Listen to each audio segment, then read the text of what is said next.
A Course in Miracles, Manual for Teachers. 2. Who are their pupils? Certain pupils have been assigned to each of God's teachers, and they will begin to look for him as soon as he has answered the call. They were chosen for him because the form of the universal curriculum that he will teach is best for them in view of their level of understanding. His pupils have been waiting for him, for his coming is certain. Again, it is only a matter of time.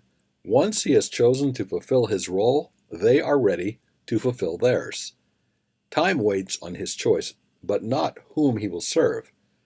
When he is ready to learn, the opportunities to teach will be provided for him.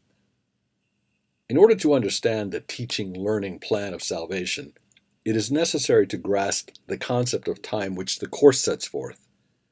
Atonement corrects illusions, not the truth. Therefore, it corrects what never was.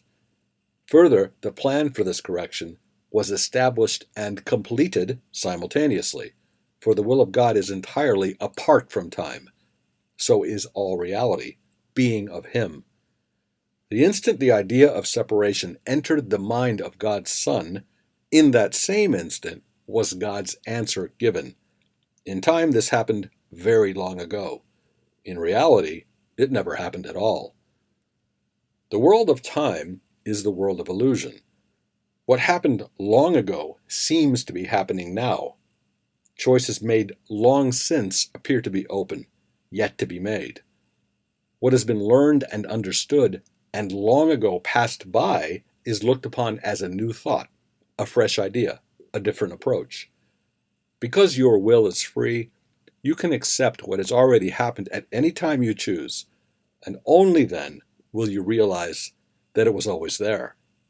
As the Course emphasizes, you are not free to choose the curriculum or even the form in which you will learn it.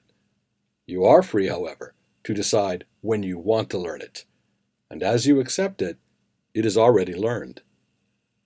Time really then goes backward to an instant so ancient that it is beyond all memory and past even the possibility of remembering. Yet because it is an instant that is relived again and again and still again, it seems to be now.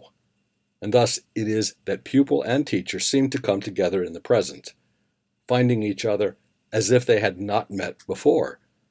The pupil comes at the right time to the right place. This is inevitable because he made the right choice in that ancient instant which he now relives. So has the teacher, too, made an inevitable choice out of an ancient past.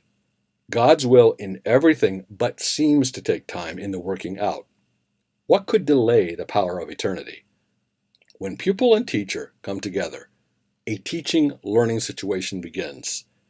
For the teacher is not really the one who does the teaching. God's teacher speaks to any two who join together for learning purposes. The relationship is holy because of that purpose, and God has promised to send His Spirit into any holy relationship.